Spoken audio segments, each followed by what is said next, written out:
Toca contarles otra parte de la verdad que no les va a gustar. Ya sé, el triunfo de Morena significa que todo se fue a la mierda. Pues no, la verdad es menos aterradora, pero más deprimente. Quiero que escuchen esta frase y la reflexionen. Es obvio que se le salió y no era su intención decirla. Algunos harán maromas mentales para justificarla y acusarme de sacarla de contexto. Pero es muy profunda lo que le salió del alma y la base de buena parte, si no toda la política de la 4T. Ni modo que se le diga a una mascota, a ver, vete a buscar tu alimento, ¿no? Pues se les tiene que dar, ¿no? Su alimento. Toca hacerla de abogado del diablo, ni hablar. La cosa de vivir sin conspiraciones ni fanatismos. Lo que diré es mi opinión, nada más. Un intento de traducirles desde mi punto de vista qué significa la 4T realmente y qué esperar los próximos años. Para entenderla, primero debemos entender la visión contraria. ¿Cuál es la visión prianista del mundo? La general real de la mayoría, no la de algunos conservadores recalcitrantes cuasifascistas del Yunque, ultracatólicos del Opus Dei o clasistas bobos cuya desconexión con la humanidad, whitexicans, para no hacerles el cuento largo, que son los menos, contrario a lo que algunos cuatroteístas puedan pensar. Cuando Fox llegó a la presidencia, promovía el fin de los programas sociales. ¡Ay, qué le decía! Y esa era, en muy reducidas cuentas, su postura. Un poco whitechican el Fox, lo sigue siendo. Pero la realidad se le impuso y la aceptó. El pobre no es pobre porque quiere. No solo no eliminó los programas sociales, los aumentó. Hay circunstancias y situaciones en la vida de muchas personas en las que no basta. Pero no lo hizo repartiendo dinero, se hicieron transferencias condicionadas a subir la escolaridad de los alumnos, mejorar la nutrición, vacunación y acceso a la salud. ¿Es la visión correcta? Pues desde un punto de vista ético o moral quizás sí, pocos podrán estar en contra. Más allá de discursos bobos de no, pero se robaban todo. Buena parte sí, indudablemente. Además de una incompetencia monumental, acuerdos nefastos como transferencias obscenas de recursos petroleros a los señores feudales mejor conocidos como gobernadores, para tenerlos contentos y tranquilos. Gracias, me gusta el dinero. Así se continuó por 2 sexenios más, agregando o modificando detalles. Con Calderón se priorizó la parte de emprendedurismo y programas alimentarios. Obvio que si no comes bien no puedes aprender, aunque filósofos gastronómicos crean que descubrieron el hilo negro, sus conceptos se conocen desde hace décadas. Bajo la lógica de crear empresaritos, digamos, pequeños créditos y capacitación. Tratar de transmitir cómo funciona el mundo capitalista enajenante en el que vivimos y adaptarse a él. Con Peña se agregaron las escuelas de tiempo completo. Programas similares ya existían en el pasado, pero hablamos del periodo neoliberal, que es más fácil de recordar, o al menos que vivieron la mayoría de quienes me están viendo. Quien tiene un poco más de conocimiento sabe que de neoliberal esto no tenía casi nada, socioliberal a lo mucho. Los modelos y la vida real nunca empatan realmente, pero vale. La idea sí era transitar al neoliberalismo desde que Friedman, Reagan y Thatcher le dictaron la receta de la Madrid para frenar la crisis provocada por los gobiernos despilfarradores de Echeverría y López Portillo, quienes vivieron la época dorada del petróleo, periodo en el que las obras inútiles y el reparto de dinero sin mayores condiciones que la lealtad al PRI era la norma. Ajustes que llevó casi 20 años hacer, con robos descarados en medio, por supuesto. Fobaproa, el más famoso. ¿Cuál fue el alcance de los programas prianistas? Limitado. Sus resultados, muy pobres.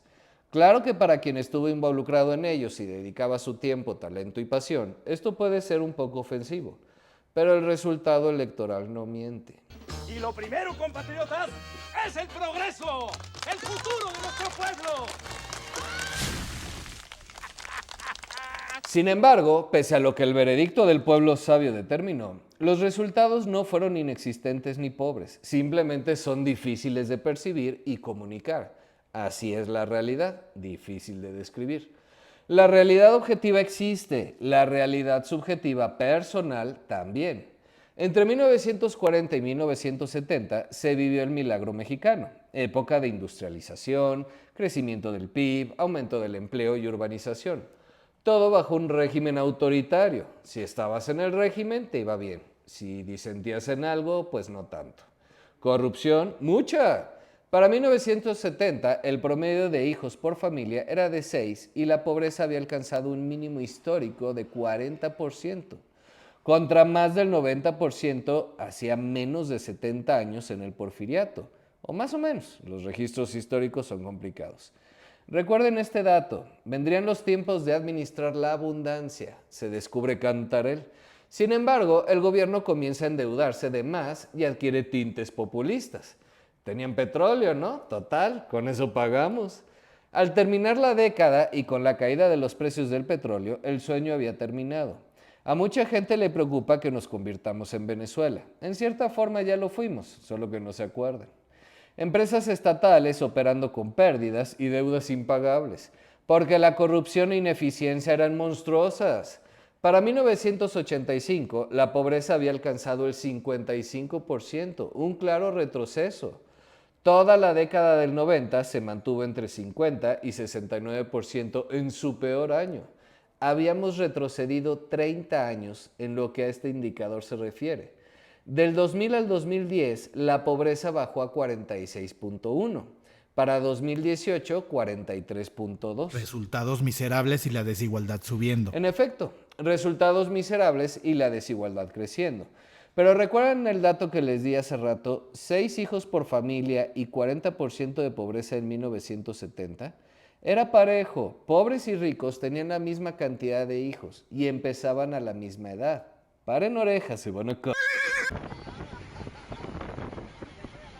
En la década de los 80 se comenzaron a hacer campañas para tener menos hijos, uso de condón, aumentar escolaridad. Resultado, clases medias y altas hoy tienen su primer hijo a los 29 años, lo que implica mayores recursos acumulados y en promedio 1.2 hijos por mujer.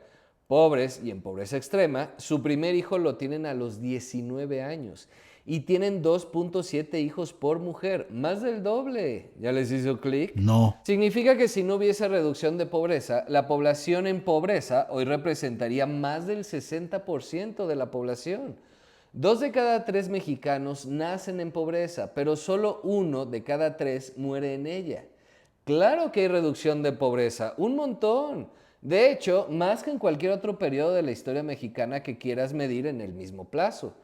Más de la mitad de los hijos de personas en pobreza no morirán en ella, mientras clases medias y altas tienen menos hijos, alcanzan mucha más escolaridad y heredan más, se reparten entre menos. Las personas en pobreza tienen más hijos, no alcanzan escolaridades más allá de secundaria o bachillerato normalmente, es una generalización, no empiecen de energúmenos, no reciben herencia y aún así la mitad de ellos no morirán en pobreza. Pero esta realidad es tan difícil de explicar. A eso súmenle la complejidad de que las casas se encarecen muchísimo por la explosión demográfica. No es que no quepamos, pero cada vez los problemas se vuelven más complejos. Llevar agua, drenaje, escuelas, todo se vuelve más difícil y más escaso. ¿Cómo explicas que intentaste no subir salarios para atraer inversiones y competir con China, que en esos años se llevaba toda la inversión e instalación de fábricas del mundo prácticamente? Pues su mano de obra era semiesclava, se trataba de competir con ellos. Cuando ya todos tengan trabajo y tengas amarrada la inversión, sube salarios, no antes. Primero debe ser productivo.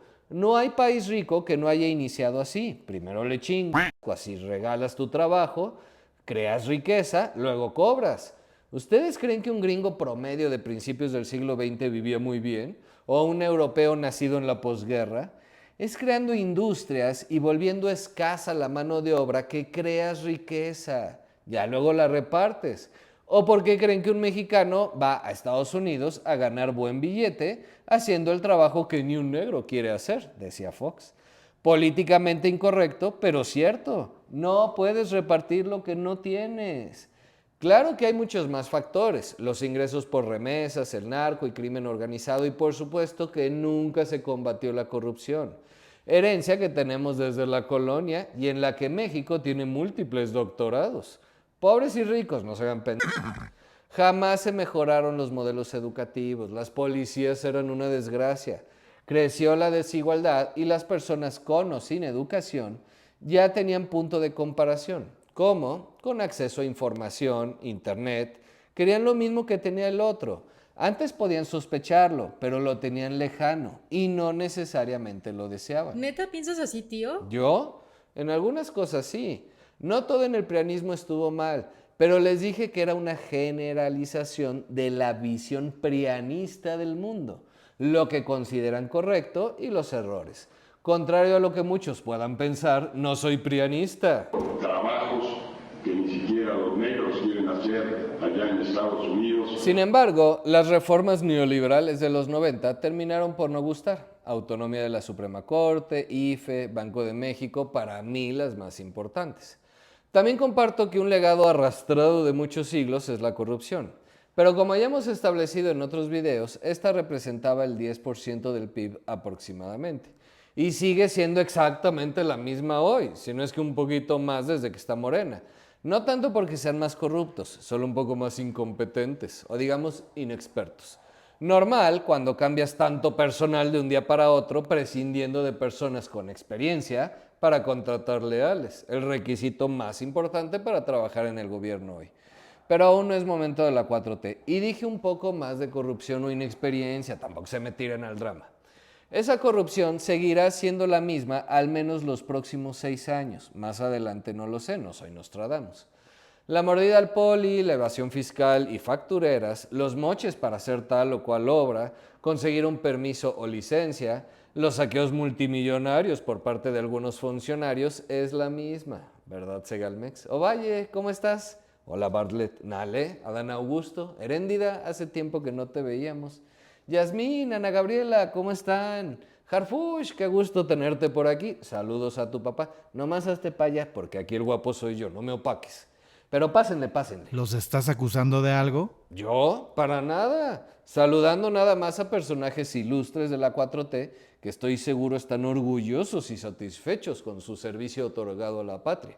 Y ni hablar de la prensa libre, sin chayote, ¿verdad, chamucos? Ackerman, Epigmenio, La Jornada, ¿no ibas a quebrar? Qué gusto me da que siga siendo la prensa libre y crítica del sistema con la que crecí en los 90. Sigue así. Y qué suerte que los lectores mexicanos recapacitaron y eligieron comprar y leer periodismo de verdad. ¿De qué otra forma habría sobrevivido, no? Julio, es un ejemplo para todos nosotros. Tú jamás defenderías abusos de poder del gobierno o cuestionarías más a colegas que a políticos.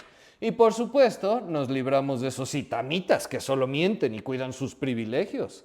Chapucero, ¿qué te trae por aquí? ¿Sabían que estudió en el ITAM? Qué raro, ¿no? Es una suerte que tú lograras desprenderte de esa educación tan estricta y adoctrinante en el neoliberalismo para hacer videos llenos de verdad y enseñarnos de economía y geopolítica real a todos, así como hechos fundamentados. Lord Molécula, eres mi héroe. Ya párale, ¿no? Pero si me falta saludar a tantos, ¿qué tal que se me ofenden por no mencionar alguno? Pero está bien, ya le paro. Sonrían y saluden, muchachos. Sonrían y saluden. Si me preguntan, la visión idealista del prianismo, no como la ejecutaron, por supuesto, no está del todo mal, es una forma de salir adelante. Pero quizá hablo desde el privilegio. Mi visión social de la vida se limita a enseñar a pescar y no regalar pescado. Por eso algunos me ubican como socioliberal y otros como socialdemócrata, la verdad me da igual. Voté por Fox en el 2000 como muchos por la alternancia. No porque me considere prianista, quería votar por Cuauhtémoc, pero bueno. En 2006 quería, ahora sí, votar por Cuauhtémoc, pero ya no llegó. Desde esos tiempos, aún ingenuos, comencé a no mirar con tan buenos ojos a AMLO. No entendía y sigo sin entender por qué Cuauhtémoc y el PRD se emperraban en rechazar el FOBAPROA. Fue un robo en despoblado, por supuesto, pero era necesario, un borrón y cuenta nueva para el país. De no hacerse, seguiríamos arrastrando sus consecuencias. No que no lo estemos haciendo, obvio sí, pero de forma ordenada. Tampoco comprendía AMLO cómo se atrevía a quitarle el lugar a Cuauhtémoc. Luego vinieron sus berrinches y ridículos con el supuesto fraude y su plantón en Reforma. Yo estoy seguro que hubo fraude, pero nadie tenía pruebas. El partido no fue capaz de colocar representantes en un número importante de casillas. Asume tu responsabilidad, hiciste malas cosas, te negaste a ir a debates y diste por sentadas muchas cosas a lo largo de la campaña. Por supuesto, también me encantaban las campañas de un peligro para México. AMLO no me caía bien, pero esos eran golpes bajos y mentiras. México no podía ser Venezuela, ni puede serlo. más adelante lo veremos. Ni hablar del ridículo de Fox con el desafuero. Todo lo ocurrido antes y después de esa elección me enseñaron todo lo que tenía que saber de la política mexicana de todos los partidos. La lealtad existe mientras convenga, e imponer tu visión del mundo es más importante que la democracia o la verdad. En otras palabras, poder. Pero la dimensión con la que vino esta derrota, la estoy tratando de asimilar porque no la entiendo. Sí. No la entiendo. Ahorita hablamos. Saludo a todos y arranca. Ay, déjame un espacio para llorar. Par de ridículos sin cerebro. También ya dejen de ver a Loret, por favor. Contrario a lo que piensan, casi no miente. Pero es de un amarillista. Nada más le falta decir, ahí viene el coco del socialismo. Bueno, cada quien vea lo que quiera. Todavía es un país libre. También me enseñó que las personas siempre verán lo que quieran ver. Los hechos, la realidad objetiva, conectar la neurona A con la B, pues es algo de seres de otro planeta, no de humanos. Aún creo que una parte de la visión prianista es la correcta. Las tonterías de que entregaron el petróleo como si concesionar la extracción a privados y entregarles la propiedad fuera lo mismo me provocan náuseas. Estamos tan peleados con las mates. El país requería generar riqueza, cobrar buenos impuestos para llevar bienestar y desarrollo. De ser posible, es deseable evitarlo. Pero los despilfarros del pasado lo hacían imposible hoy. No se tiene la tecnología ni los recursos para hacerlo. Y se siguen sin tener. Claro que si haces reformas y luego no cobras impuestos, pues sí, va a ser un muy mal negocio. Y con la experiencia de corrupción, entendible dudar. Pero ahí les va una predicción. Hacia finales del sexenio de Claudia o principios del que sigue, nos enteraremos de que México comienza a importar petróleo. O incrementó considerablemente su deuda para poder extraerlo. O por fin aceptó contratos con privados. Claro que no lo dirán así. Harán mil maromas para justificar. Tienen unos estupendos marqueteros. Esos sí son profesionales, de lo mejor que tiene la 4T. Sus discursos de eres pobre porque el rico roba no pueden pudrirme más. Pónganse las pilas, sobrinos, no tienen ni idea de nada o su cinismo es magistral. Claro que algunos ricos roban, pero tú no sabes hacer nada, lo siento. Los mexicanos no sabemos hacer nada. Hablo en general, claro, hay muy honrosas excepciones. Diría que somos el reflejo de nuestros deportistas. Malos no, pero no ganamos en nada y uno que otro por ahí triunfa. En fin, vean el video de educacionismo, que me corrija cualquier migrante si no llega a aprender. Estados Unidos es horrible en muchos aspectos, pero hablamos de productividad. Te roba el ratero que te saca la cartera en el metro, el que te extorsiona o secuestra, la estafa piramidal en la que inviertes. Pero el que sabe hacer algo, lo que sea, bien hecho, siempre será útil para la sociedad. La escasez de sus habilidades y talentos son los que lo sostienen, aunque algunos idiotas crean que solo le dieron el puesto porque es primo del amigo. Bueno, a veces sí, ¿verdad? Heréndida, Harfush, otra vez por acá. Algún día entenderemos que solo a través de la escasez es que algo aumenta su valor, incluido el puesto o trabajo más sencillo. Si hay pocos disponibles para hacerlo, su trabajo será valioso. Y eso solo se logra si todos sabemos hacer muchas cosas distintas. Pero si unos pocos saben hacer cosas, incluido poner un negocio, y la mayoría no sabe hacer casi nada, pues... No te pases. ¿Me pasó? La verdad duele, ¿no? Por eso mejor hay que inventar la realidad. Eso lo entendió Andrés Manuel muy bien. ¿Qué vamos a hacer mañana? Lo mismo que hacemos todas las noches, Piquín. Tratar de conquistar al mundo. Llevar educación fue la responsabilidad del PRI por 70 años y del PRIAN por 18. Fracasaron miserablemente. Sus modelos educativos apestaron, jamás arreglaron sus burocracias absurdas ni combatieron la corrupción. Ni siquiera lograron transmitir que la riqueza de un rico no está en su ingreso, sino en la propiedad de sus activos. Por eso no se puede simplemente repartir, no funciona así. La riqueza es acumulativa, sin dudas. Por eso los ricos son cada vez más ricos. Incluso la clase media, aunque se ven aprietos, toma mejores decisiones. Menos hijos, más educación. Pero el pobre siempre se topa con las trampas de la pobreza. Ve el video de pobreza y su parte 2. Clases medias y altas constantemente se preparan más en todo el mundo y heredan más repartiendo entre menos. Eso no significa que no haya corruptos. La corrupción también forma parte de la educación de muchos. Es una forma de hacer negocios en la que México tiene doctorados. Y el mundo en general, la verdad. Pero aún así, sin corrupción, la desigualdad sería la misma si la calidad educativa, alimentación y oportunidades no mejoran. Por eso con Morena... Cállate, fanático, no estás entendiendo que nos cargó la chingada. Pues no, mis queridos fanáticos pro y anti. Para variar, ambos hablan desde sus filias y fobias. Ya les expliqué la visión prianista del mundo a grandes rasgos. Y sus fallas monumentales incluyen la displicencia de pensar que no pasaría nada. Pero no están entendiendo la visión de Morena, no de sus votantes, ojo, de sus líderes, quienes también son clase media y alta, incluido AMLO, pero estupendos actores que se dan baños de pueblo, unos cracks de la simulación. ¿Qué le dijo AMLO al PRIAN todo el tiempo realmente? Güey, están bien pendejos. Lo que tú le pides a la gente quizá es correcto, pero no lo van a entender y el que lo entienda te cuestionará. Querrá más, no tendrá su lealtad. Les pides demasiado, por eso el descontento. Simplifica las cosas, divide al mundo en dos bandos. Habla de forma directa, aunque a veces simplifiques o generalices.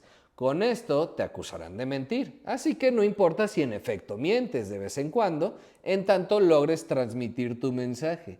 Repite las mismas frases hasta el cansancio. ¿Verdad o mentira? Se harán verdad a base de repetición. Ten muy claro al enemigo. Será tu válvula de escape ante cualquier error. Mantén el apoyo de tu base e increméntala y encárgate de enfatizar tus logros y minimizar fracasos o de plano ignóralos. Y por supuesto, culpa a tu enemigo. Nunca pares de hablar. Si das información desactualizada o incorrecta, no importa. Mantén tu narrativa, cambio y transformación. Si es cierta o no, no importa. Todo esto se llama marketing político para los cuatroteístas que me van a brincar. Investiguen un poco las teorías de Kotler, Sidney Levy, Bruce Newman, Maxwell Malcolms y tantos más. De manual el marketing de AMLO, ya se cayó. Así es, sobrinos, para los anti-4T lamento comunicarles que AMLO no es ningún tonto, probablemente sea el político más inteligente que conozcamos y perfeccionó su técnica con los años magistralmente. No que tome siempre buenas decisiones, por favor, pero sabe jugar el juego mejor que nadie. Él sabe que la democracia es una simulación, que en efecto mantiene el status quo. Las imágenes y representaciones sustituyen a la realidad. Piénsenlo así y por favor no me funen. ¿Cómo puede un político representarte realmente? Aún suponiendo que lo haga, tus ideas o lo que quieres es realmente correcto o siquiera conveniente. ¿Estás contemplando toda la complejidad y consecuencias de una decisión? Si no sufres del efecto Dunning-Kruger, entenderás lo que acabo de decir. Así que lo importante no es si el líder político obedece tus deseos. Solo importa que tú creas que lo hace, según AMLO. Merezco abundancia. Merezco abundancia. Como te vuelvas a caerte. Naturalmente vimos una especie de amlorización de la política. El PRIAN lanzó su propia AMLA, quien copió cada una de las estrategias de AMLO, incluidas las mentiras monumentales, pero en sentido contrario. Sus medios de comunicación chayoteros la precedieron. Un error garrafal. A nadie le gustan las copias. Me encantó el video que hicimos del análisis del segundo debate. Evidencié muchas mentiras de Claudia y de eso trató el video. ¿Lo vieron? Véanlo, está divertido y no tan largo como este. Aún así, dije en el video, es una crítica constructiva. La 4T tiene muchas cosas que presumir. Claudia, enfócate en ellas. ¿Para qué mientes? Los cuatroteístas no se enteraron. Creyeron que todo el video era un ataque a Claudia. Y de Xóchitl solo dije, no le dedicaré tiempo. Ya sabemos que propone lo mismo que Morena, pero sin Morena. Más devastador que eso no se me ocurre nada. Aún así, la percepción de la mayoría fue que yo apoyaba a Xóchitl. Cada quien ve lo que quiere ver, sobrinos, lamentablemente.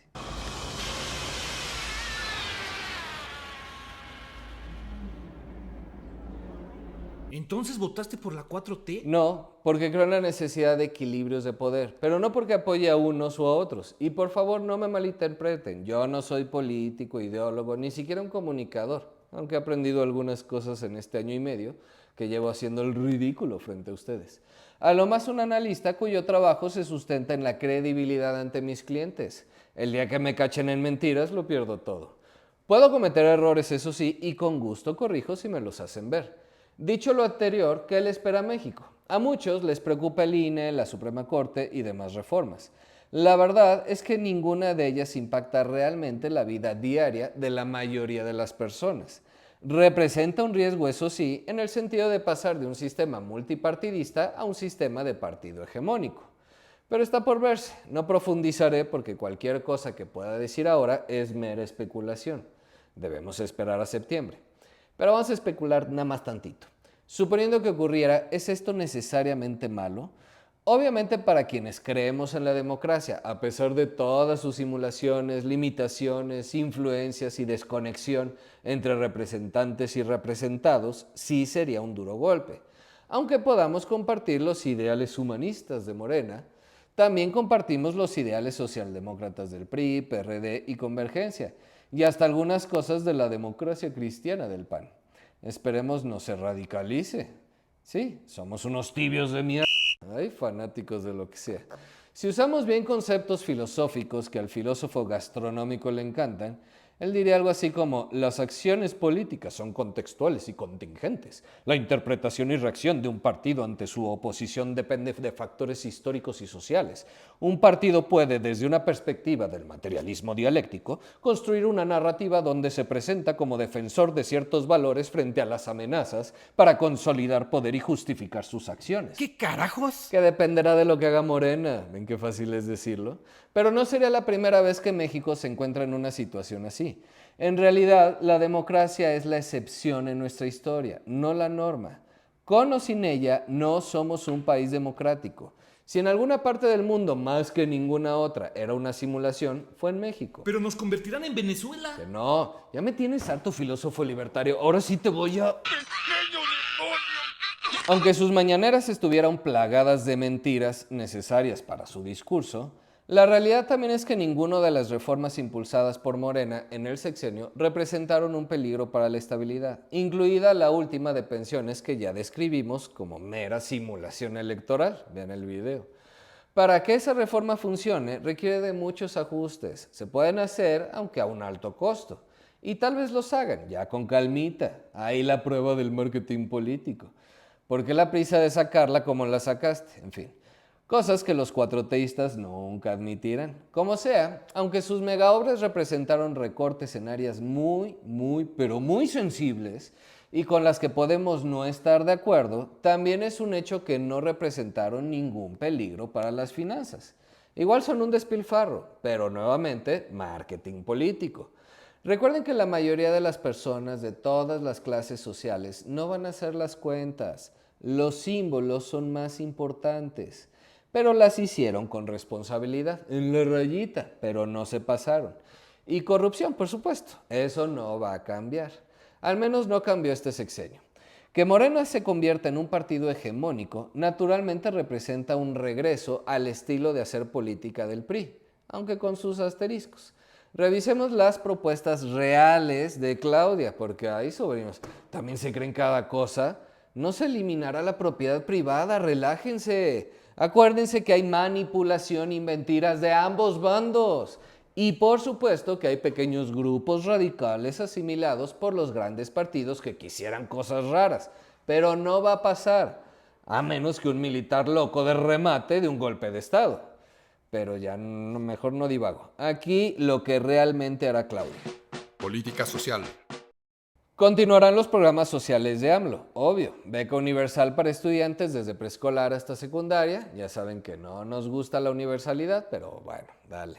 Apoyo a mujeres de 60 a 64 años, equivalente a la mitad de la pensión de 65 años. Otra vez universal e inútil, pero dale.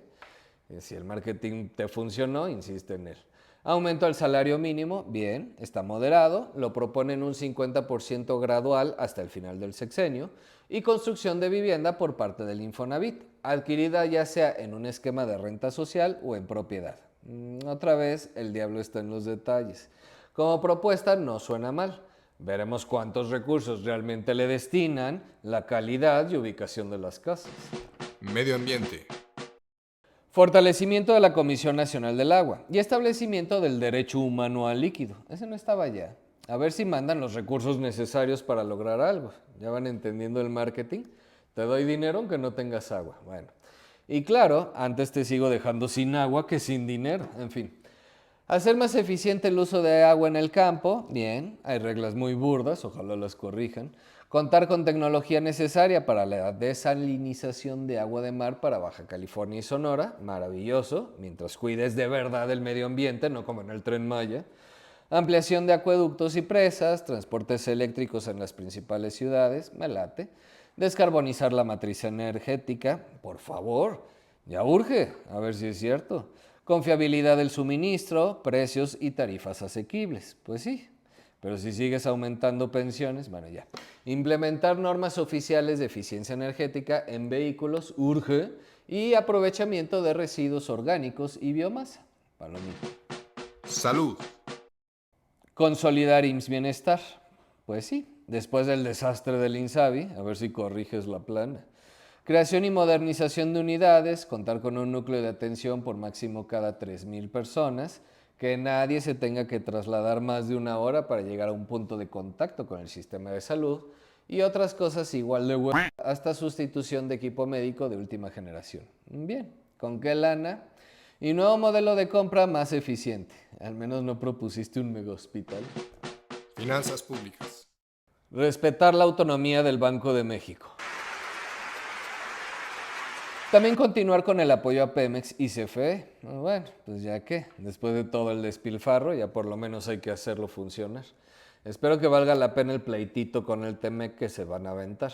¿Cuántos migrantes tendremos que recibir? Tío. ¿Qué? Nada contra los migrantes, pero así son las negociaciones, sobrina. ¿Es el mundo real? ¿O veto a saber qué pidan a cambio los otros? Se estima que los requerimientos financieros del sector público, ve el video de deuda, como porcentaje del PIB, se reducirán de un pronóstico de 5.4 en 2024, será un poco más alto, pero bueno, a 2.6 para 2025. Ay, Rogelio, a ver qué milagros haces.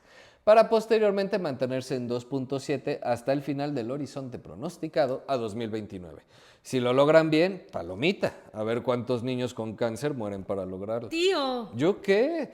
Las prioridades de un gobierno.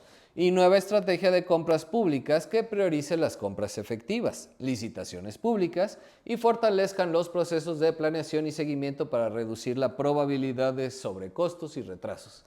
Cada 6 años escuchamos lo mismo. Desarrollo regional. Creación de 100 parques industriales para ordenar y distribuir las inversiones nacionales y extranjeras. Bien, hace falta, pero tienes que producir energía, si no se te va a pasar el tren del nearshoring. Mejorar carreteras, telecomunicaciones, bla, bla, bla, bla, bla. Seguridad. Aquí sí se la voló. Obvia apoya la reforma al sistema judicial. Esta parece que sí va porque va. Y como ya dijimos, hay que esperar a septiembre. Pero sí tiene todos los tintes de toma de control del Poder Judicial. Los simplistas dirán, no, pero los jueces nunca han hecho nada por nosotros. Solo protegen los intereses de los ricos. ¿Se acuerdan de lo difícil que era tratar de explicar los temas económicos? Ahora imaginen esto que es un galimatías. Pero ternurita, si crees que a un gobierno con poder hegemónico le importas, bueno, eso no significa que afecte otras áreas o que incluso no pueda ayudar a mejorar la economía. Con más poder tienes más libertad. ¿Para qué usas esa libertad? Algunos loquitos quieren ser China, ojalá. No en sus restricciones de libertades individuales, pero ojalá nuestros políticos fueran así de eficientes. En fin, fortalecer Guardia Nacional, Secretaría de Seguridad Pública, en especial Inteligencia e Investigación, construcción de policías profesionales, o sea, también lo de cada 6 años. A ver si ahora sí. Pero no se me depriman con la reforma. Algunos ya han declarado que se van a revisar. Aunque por otro lado, cuando tu vida está en manos de Monreal, sabes que ya valió. Bla, bla, bla. Miren, sobrinos, no se me hagan bolas. Leer completo el documento de Claudia, Plan Nacional de Desarrollo, 100 propuestas o como quieran llamarlo, el de AMLO, que era solo un montón de frases célebres, el peor de la historia, Y el de cualquier expresidente prianista es exactamente lo mismo. Documentos necesarios y que más o menos sí se apegan a lo que harán. Tampoco todo es no sean. Sus acciones, para que no estén de conspiranoicos, siempre estarán orientadas a mejorar condiciones en general y siempre se tendrán que sacrificar algo al tiempo que le das gusto a los grupos de poder. No puedes vivir sin ellos. Y no hablo solo de empresas multinacionales o la mafia del poder, pero qué ridículos. También sindicatos, agrupaciones campesinas, incluso crimen organizado, ni hablar. Y por supuesto los vecinos. Solo te darías un balazo en el pie si no lo haces. Al tiempo que mantienes el apoyo de la mayoría, tampoco puedes gobernar sin ellos. Por lo que partido hegemónico o no, siempre tratarán de mantener contentos a los más posibles, dejando que cada uno viva en su realidad feliz. Veremos crecimiento económico en los próximos años, sin duda, moderado, similar al periodo neoliberal, con suerte un poquito más si se arregla el tema energético, reducción de la pobreza también, perfeccionamiento de los programas sociales para hacerlos llegar a los que se quedaron fuera este sexenio, pobreza extrema principalmente.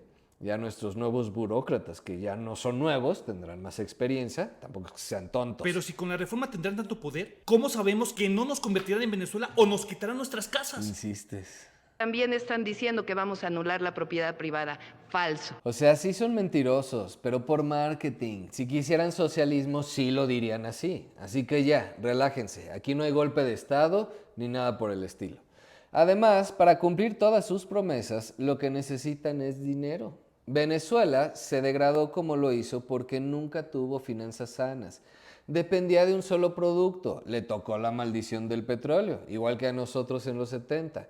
Mucho crecimiento primero por los altos precios, caída descomunal después por no haber hecho nada productivo con ese dinero. Si el petróleo es tu principal recurso, controla el petróleo y controlas el país. También es un país pequeño, con poco interés para el mundo, salvo por el petróleo. Toda la población venezolana es menor a la de la megalópolis de la Ciudad de México.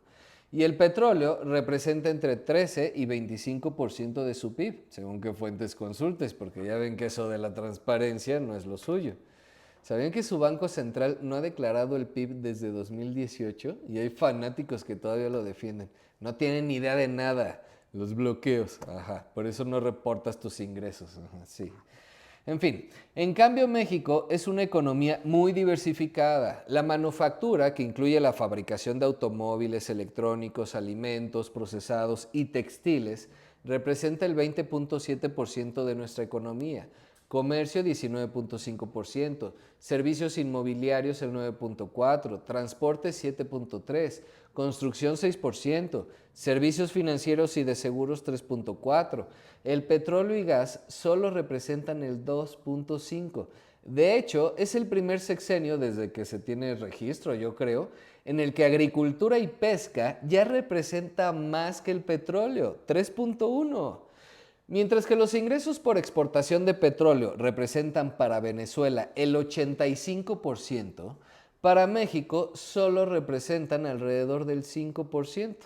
Demoledor dato, ¿no? Eso significa que requieren que todos esos sectores produzcan para obtener recursos y mantener todos los programas sociales que quieren. No pueden vivir de petróleo y no pueden caer en déficit o deuda excesiva. Porque a la primer devaluación fea, inflación descontrolada y que las personas de a pie y empresarios y gringos europeos y hasta chinos les peguen la bolsa, se acabó el pueblo bueno. Pero con ellos sí hay equilibrios de poder. Podemos volver a los 60, pero donde nos regresen a los 80, mucho partido hegemónico, pero vas para afuera, mijo. Y ahí te va un Milei que ponga las cuentas en orden, que puede venir del mismo partido. Milei, Miguel. ¿Será coincidencia? ¿De qué hablas? Miguel de la Madrid, no, Centennials. La libertad de expresión no necesitan restringirla. Se dijeron cualquier cantidad de mentiras este sexenio, más que nunca en la historia. Que hubo más crecimiento, se disminuyó la violencia, aunque hubiera más asesinatos. Qué burrada es esa. Crecíamos más que Estados Unidos. E incluso ellos sufren más violencia que nosotros. Que el dólar era gracias a AMLO. Vean el video de Banco de México y el de libre flotación y dejen de ir por la vida diciendo burradas. Muchos fanáticos de ambos bandos siguen sin entender cómo funciona eso del dólar. Lo siguen viendo como si fuera un marcador de fútbol. Y a pesar de todas esas mentiras, mientras logres crear tu narrativa, nada de lo que digan otros importa. Las matemáticas es como si no existieran, pero sus prioridades las tienen claras y no son malintencionados, ni los del Primor ni los prianistas. Obvio, algunos individuos sí, pero en general les gusta el poder. Alguna transita por aquí, otra por allá, lo que necesite hacer para conservar el poder. Pero con todo... Nadie despierta, un presidente no creo que se levante, ni creo que se haya levantado pensando, y perdón que lo diga, cómo joder a México. En caso de volver a un partido hegemónico, toda la política será interna. Se puede hacer de todo, pero aquí adentro. Afuera del partido ya no se discute. ¿Y nuestras finanzas? Nada especial. Si tienes tu dinerito en CETES, ahí está bien. Si tienes tus inversiones en bolsa, tu PPR o lo que sea, ahí déjalo. Tu estrategia a largo plazo no tiene por qué cambiar. Suponiendo el escenario más aterrador como una inflación del 100%, los CETES te pagarán 100%, tú tranquilo. Si el peso se desploma, CETES te cubrirá como en los 80. Se pagó lo que se tenía que pagar. El dólar sube y tú inviertes en bolsa gringa, ganarás la subida del dólar. No tienes que andar de conspiranoico, pero es muy poco probable que ese escenario pase. Hay una comunión entre la gente y su gobierno, al menos los que les interesa la política. A la mayoría les vale más. Es otra realidad. A un alto costo sí, podríamos crecer más, los programas sociales podrían ser más eficientes. La reforma educativa, por ejemplo, en esencia no es mala, pero si no capacitas maestros, pues ¿de qué sirve? Los pueblos indígenas, por Dios, los tratan peor aquí sí que mascotas. No, tú no cambies, así quédate. Tus saberes están bien, la ciencia bien, gracias. Los quieren de figuritas de aparador, bueno, cada quien. Pero habrá cierta paz social. Disminuirá la violencia, muy poco a poco, pero la disminuirán. Casi podría decir que están esperando a que se terminen de matar entre ellos. ¿Y otra vez? ¿Otra vez? ¿Yo qué? Ahí están los datos. Luego negociarán con el ganador o quien controle el territorio. La verdad de seguridad sí no tengo idea, pero es la impresión que me da. Igual estoy diciendo burradas. En fin, a México le esperan buenos años en términos económicos, de eso sí estoy seguro. Como dije, habrá crecimiento, aumento en salarios, llegarán inversiones. No que sea la gran cosa, pero bueno, eso sí, deben cuidar mucho las cuentas porque otros 6 años de ocurrencia sí no aguanta. Y para el 30, bueno. Pero igual Marcelo le corrigió la plana al peje en 2006. No nos convertiremos en Venezuela, tampoco en Dinamarca. Seguiremos siendo México, con lo bueno y lo malo que eso implique. Así que ya, ocúpate de tus finanzas personales. ¿Qué haces, gato pardo? ¿Gato pardo? ¿No saben qué es? No. Si queremos que todo siga como está, es necesario que todo cambie. Ah, no mames. Lo siento, pero el gato pardo no las va a salvar.